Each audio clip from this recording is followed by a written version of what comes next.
Olá pessoal, tudo bom? Professor Almir Serpa aqui de volta para vocês.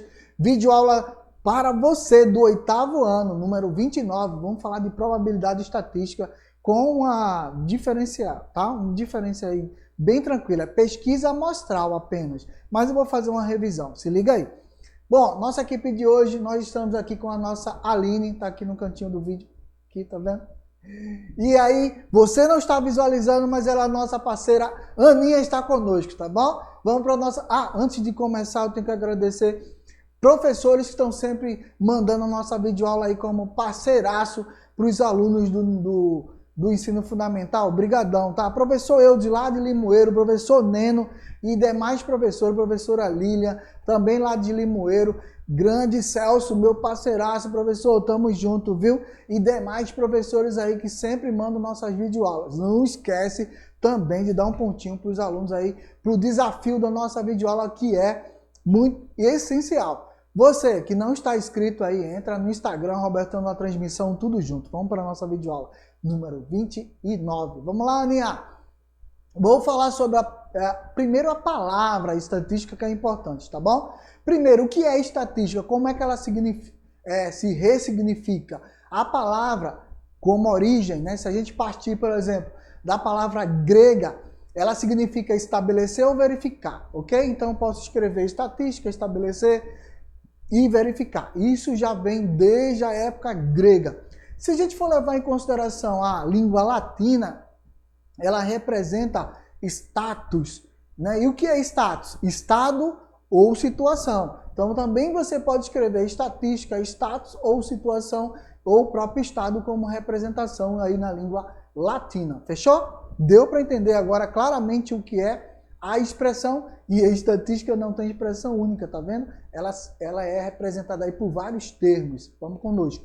Bom, a palavra estatística ela inicia legalmente, assim, claro que ela é bastante antiga, né? A gente vai entender as tábuas mesopotâmicas, de argila cozida, né? Dos povos gregos, dos povos chineses que utilizavam para contabilizar as plantações e mapear como se fosse um calendário.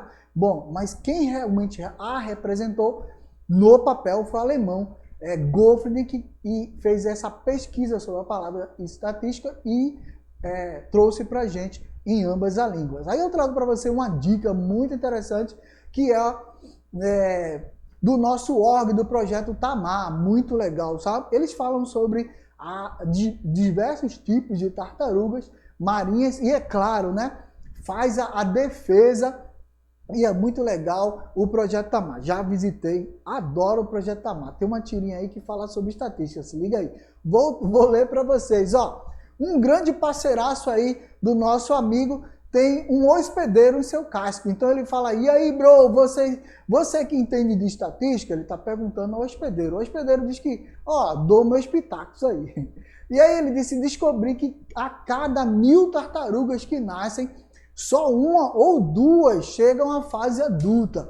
Isso é uma estatística pesada, né? Por vários fatores. Antes, o pessoal pegava os ovos para realmente consumir. Depois tem os nascimentos e os demais, né, animais marinhos que são que consomem, que comem as próprias tartaruguinhas. Então, essa estatística é muito grave. Vejam, de 1000 tartarugas, apenas uma ou duas conseguem chegar à fase adulta, né? Então, a resposta para a tirinha, que foi muito bem engraçada, aí a adolescência é uma fase difícil, né? O que ele quer dizer? Que durante esse período aí o pessoal tem risco aí nos mares, tá bom? Segue aí o Projeto Tamar, que tem um monte de tirinha lá e assuntos interessantes para estudar, seja de matemática, de estatística, seja, é claro, de biologia marinha, tá bom? Vamos lá. Como que se faz estatística? Vou te falar a sequência para você entender, tá? Primeiro, a gente faz a amostragem, é a primeira etapa da estatística. Mas o que é a amostragem? Bom, a amostragem ela é subdividida em várias partes, mas as duas principais é a amostragem como uma parte da população. Quando eu não consigo analisar toda a população, eu tiro um pedaço dela. Seria assim, ó. Você vai ao médico fazer o exame de sangue, ele não vai tirar todo o teu sangue para saber como que está no teu corpo. Ele vai tirar a amostragem do teu sangue para saber o que está acontecendo ou ter uma ideia do que está acontecendo no teu corpo. Percebe? Tá claro? Deu para entender? Então lembra da amostragem, a verdadeira amostragem é quando você for extrair sangue para fazer o exame, tá? Agora, se eu tenho condição, numa sala de aula, fazer uma pesquisa com todos os meus alunos, aí eu estou fazendo uma espécie de censo, porque eu estou usando a minha amostragem, é toda a população, assim como o IBGE faz a cada 10 anos. Ele verifica isso e faz o censo. Então o censo eu olho cada família, eu olho cada indivíduo que mora nesse país. Então o censo busca toda a população, tá? E a amostragem é uma parcela dela. Ficou claro? Deu para entender? Tem mais coisas sobre a amostragem, mas a gente vai falar só sobre isso, tá bom? Segunda etapa após a amostragem, é a estatística descritiva. Porque lá na amostragem, para eu perguntar a você alguma coisa, eu já fiz um questionário, eu já fiz uma enquete, eu já fiz uma pergunta, eu já selecionei as pessoas que eu fiz essas perguntas e aí eu colhi essas informações. Quando eu colho as informações, eu vou criar uma tabela. Nessa tabela, eu vou disponibilizar o resultado da amostragem, tá bom? E toda tabela tem que ter, né, a frequência absoluta e a frequência relativa. A frequência absoluta é o número de casos para cada variável que eu escolhi no meu questionário, ok? E a frequência relativa é o número de casos dividido pelo total. Simples assim. Transforma em taxa, da taxa vira porcentagem, é o que você visualiza lá no gráfico, que é a terceira etapa, que é essa aí, inferência estatística, tá? Então, primeira parte foi a amostragem, a segunda eu faço, né, a estatística descritiva e, por fim, a inferência estatística. Como é que se faz isso aí? Nessa sequência, tá? População, amostra, estatística descritiva e a inferência. Dentro da inferência ainda temos outras análises, que são as medidas de centralidade e as medidas de dispersão, ok? Na medida de centralidade, eu vou calcular amplitude, somatório, muito fácil, amplitude e somatório, tá? Amplitude é a diferença do maior valor para o menor, somatório é só somar os valores, tá? A média aritmética simples e a média aritmética ponderada, onde eu dou pesos. Quando você faz um concurso público, a média aritmética ponderada. O peso para matemática, o peso para português são diferenciados. Então, o número de questões que você acertar vai multiplicar pelo peso, se liga, tá? E aí a moda, o maior valor, a mediana, que ela pode ser par ou ímpar, que é o ponto médio dos dados, mas pode ser dividida em outras etapas. Na mediana eu posso usar o quartil, o decil e o centil. Eu posso ainda dividir a minha amostragem em 4 partes iguais, em 10 partes iguais ou em 100 partes iguais, se ela for muito grande, para eu poder ser rápido, objetivo e direto e te dar uma resposta. Tá tranquilo? Agora, nas medidas de dispersão, eu vou ter o desvio médio, que nada mais é que é a média da média, tá? Eu vou explicar isso depois das próximas videoaulas. A variância e o desvio padrão. Não esquece disso, porque faz parte da tua aula. Vai ter uma videoaula só sobre isso, tá? Se liga aí comigo. O que é a estatística e para que ela serve? O ramo dela é essa aí, ó. Envolve a coleta, a organização dos dados, referentes a diversos fenômenos, para depois analisá-los e interpretá-los, tá bom? E é claro, expor o resultado de forma muito ética e respeitosa. Por quê? Não esquece, minha pesquisa não pode expor pessoas, eu tenho que expor dados. Porque se você for investigar número de óbitos, pessoas que têm certa doença, com câncer, isso e você deixar os dados muito próximos da tua tabela, as pessoas vão se sentir ofendidas. Não pode, tá? Tem que ser sempre em porcentagem. Fechou? Então vem comigo. As tabelas e os gráficos que encontramos em meios de comunicação, como jornais e revistas, resultam em processo estatístico. Em geral, né, é realizado em várias etapas. E aí a gente precisa explicar muitas vezes quais são, tá? Primeira, coleta, organização e sistematização da apresentação dos dados. É isso que a estatística se preocupa. Segundo, medição da variação dos dados e o levantamento de dados. Por exemplo, quantas pessoas no bairro eu vou investigar? E aí eu vou ter que ter uma noção, né, mais próxima de número de pessoas. Essa é a medição da variação. estimativa dos parâmetros da população. Então, se você vai fazer uma pesquisa, por exemplo, sobre intenção de votos, eu preciso saber quais são os maiores centros urbanos. São Paulo, Bahia, esses estados com muita população me dão um resultado diferente ou mais próximo se a eleição for em torno do Brasil inteiro, tá bom? Outra coisa, a aplicação dos testes de hipótese em relação aos parâmetros. Quando eu faço os testes, eu preciso saber se eles estão próximos ou distantes daquilo que eu esperava, tá? Da intenção de voto. A análise da relação entre duas ou mais variáveis, isso é importante. Então, a primeira coisa que a gente vai trabalhar em relação à coleta, organização, sistematização e apresentação dos dados é justamente nesse resumo aí para você ter uma ideia, tá? A estatística tem a amostra é a coleta dos dados, que pode ser um questionário, uma entrevista dentro da população, pode ser uma enquete, pode ser uma pergunta, pode ser um documento mandado por WhatsApp, num grupo, pode ser um monte de coisas para que você obtenha um resultado. Mas pergunta aquilo com objetividade, tá bom? Não faz pergunta aleatória, não. Por exemplo, não faz pergunta para a mulher qual é a tua idade, a não ser que isso seja essencialmente importante, porque nem todas as mulheres querem estar expondo a sua idade. Isso é muito pessoal. Se for essencial, você pergunta. Se não for, tira, tá? Inferência estatística é a análise dos dados. E a estatística descritiva, eu vou organizar esses dados numa tabelinha. Então, esse é o resumão que a gente acabou de falar, mostrando item a item para vocês, tá? Isso é fazer estatística, tá bom? Censitária é toda a amostra. É toda a amostra da população, tá bom? Ou seja, quando eu faço uma pesquisa censitária, ela será a própria população, não esquece. E lembra do IBGE, que a cada 10 anos faz isso. Então, a amostragem é um ato de analisar uma parte do evento da população, com o intuito de saber como se comporta, né, essa população, sem necessariamente pegar toda a população. Lembra daquilo que eu te falei da coleta de sangue? Eu vou analisar teu sangue sem precisar tirar todo o teu sangue e vou ter uma noção do que está acontecendo com você. Então, essa ideia se estabelece de critério de seleção de representantes do público-alvo. Então, até porque entrevistar todos os trabalhadores é muito caro, dispendioso, depende do caso, é impossível, não é verdade, tá? É por isso que o IBGE faz isso a cada 10 anos, veja que dá um trabalho imenso. Dessa forma, ele extrai uma amostra desse segmento, colhe os dados, né, e projeta o resultado para ter mais ou menos uma ideia de como seria, ok? Então vamos lá, vem comigo agora devagarinho que você vai entender. Existem dois parâmetros essenciais para determinar o tamanho da amostra. O primeiro é a margem de erro que eu posso ter. Vocês já ouviram falar isso direto aí nos telejornais. A margem de erro de 2 percentuais a mais ou a menos. Essas coisas que vocês ouvem e agora eu vou te esclarecer.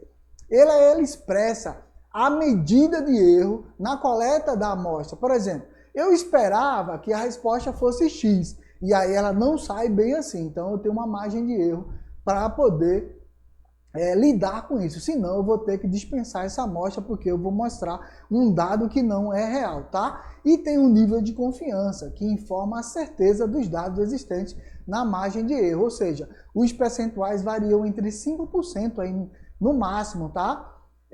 A maior variabilidade do nível de confiança vai ser 95%, então tem 5% do nível de erro da margem que a gente vai considerar. Lembre-se, quanto maior for a margem de erro em uma pesquisa, menor é a confiabilidade, né, dos resultados identificados na amostra. Quando tem gente que fala assim, não, acredite que vai dar certo, aí no outro dia dá tudo errado. Tá aí o problema que você vai encontrar, tá bom? Vem comigo, ó. A amostragem, tirando uma pequena parcela, uma pequena porcentagem da população, ela pode ser probabilística e não probabilística. Eu vou te esclarecer isso porque é muito sério isso aí. Probabilística é quando eu tenho chances iguais, tá? Quando eu tenho chances iguais. Quando eu faço um sorteio, por exemplo, eu vou pegar o número de famílias de um certo bairro, sorteio o número das casas e aí no sorteio eu vou visitar aquelas casas que foram sorteadas. Isso é uma amostra probabilística, tá bom? Porque as chances foram iguais para todas as casas serem sorteadas. ok? Quando eu faço isso, eu estou sendo mais fiel às chances para todas, fechou? Agora, há casos que eu não posso fazer uma pesquisa probabilística. Por quê? Vamos fazer o exemplo da Covid-19. Uma pessoa com comorbidade, com diabetes, pressão alta, sobrepeso, ela não tem as mesmas chances que um jovem que não tem essas doenças. Então, isso é uma amostragem não probabilística. É por isso que essas pessoas no sistema de saúde têm prioridade, porque elas têm muito mais chances de agravamento da doença do que um jovem que não tem do diabetes, a hipertensão e o sobrepeso. Deu para entender o que é não probabilística e probabilística? Ficou claro? Então vem comigo para a gente poder adiantar. Nas chances iguais, elas vão estar subdivididas. Olha como é muito detalhada a amostragem, tá bom? A aleatória simples, a sistemática, conglomerada e a estratificada. Vou explicar cada uma delas. Se liga comigo, ó. Na amostragem, nós vamos considerar a probabilística, claro, né, quando a amostra é obtida de forma aleatória. Não vou falar nessa videoaula da não probabilística, tá bom? Só dela. Nesse cenário, os principais tipos são esses que a gente já apresentou aí para vocês, tá? Então vamos lá, cada uma delas. A aleatória simples, já falei, é o sorteio entre toda a amostra. Então eu vou lá e sorteio naquele bairro as casas que eu vou visitar e aí eu vou visitar só as casas que foram sorteadas, tá bom? Agora, preste atenção na amostra sistemática. Por exemplo, em uma pesquisa realizada num bairro, podemos dividir 500 moradias em 50 grupos para obter uma amostragem com 50 residências. Tá? Dessa maneira, a cada 10 domicílios, uma pesquisa será realizada. Olha, agora eu subdividi ainda mais os grupos, tá? Eram 500 moradias, eu divido em 50 grupos. Aí desses 50 grupos, eu vou tirar 50 residências e a cada 10 eu visito, né, uma pesquisa será realizada. Então, veja, o sorteio é dentro agora de um grupo menor ainda. Então, na amostra sistemática, ela é muito mais detalhada. O resultado pode sair disperso ou não, mas é muito fiel a ser probabilística, tá bom? Então, vamos lá. Um exemplo para amostra por conglomerado.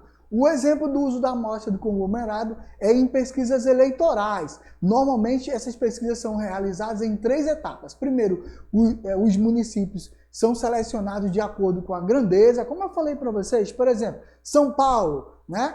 Bahia, são imensos. Então, esses estados são preferenciais e aí, ou seja, a sua seleção é proporcional à medida do seu tamanho e importância.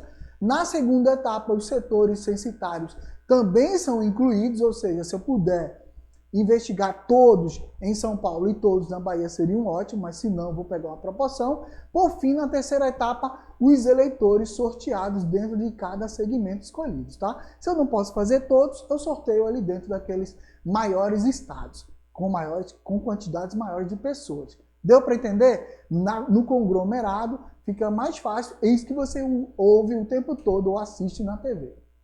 Bom, na probabilística com a amostra estratificada, ela é assim, ó.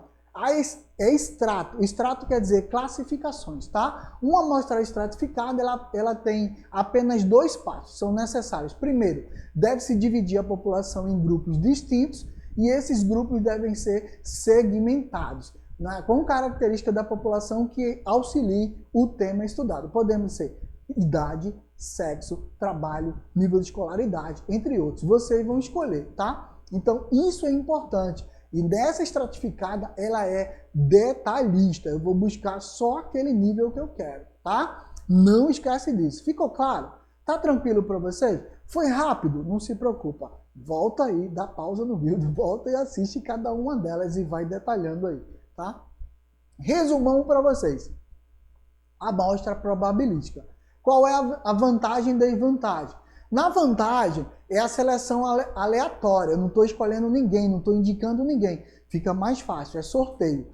Quem teve sorte vai ser contemplado. Quem não teve, ficou fora. Elimina o erro sistemático e o viés de seleção, isso é muito importante. representa bem a característica da população de interesse e permite a generalização da amostra, tá bom? Desvantagem: é necessário conhecer, definir bem a população de interesse, de difícil acesso, porque normalmente quando eu faço esse sorteio, eu posso ter mais trabalho e custa mais quando eu tenho mais trabalho, tá? Bom, desafio para vocês finalizarem aí nossa videoaula. Não esquece de mandar para a gente no Instagram, Robertão da Transmissão, tudo junto, tá bom? Reúna-se em grupo para planejar e realizar uma pesquisa, as etapas descritas a seguir e orientar nesse trabalho. Bom, você vai escolher um tema relevante para a comunidade escolar. Decidam se a amostra será aleatória, simples, sistemática, conglomerada ou estratificada. Se for, coloque aí qual a importância dela e separe cada uma. Elabore um questionário para a coleta dos dados. Se liga que o questionário tem a ver com a tua escolha da amostra. Se for aleatória é um, sistemática, conglomerado, estratificado é outro, completamente diferente, tá? Se liga aí. Aplique o questionário e, crie essa tabela de dados a partir disso. Claro, se você quiser, faça um questionário. Tá tranquilo? Fechou? Deu para entender? Pegou o resumão? Então se liga aí. Até a próxima videoaula. Tchau, tchau.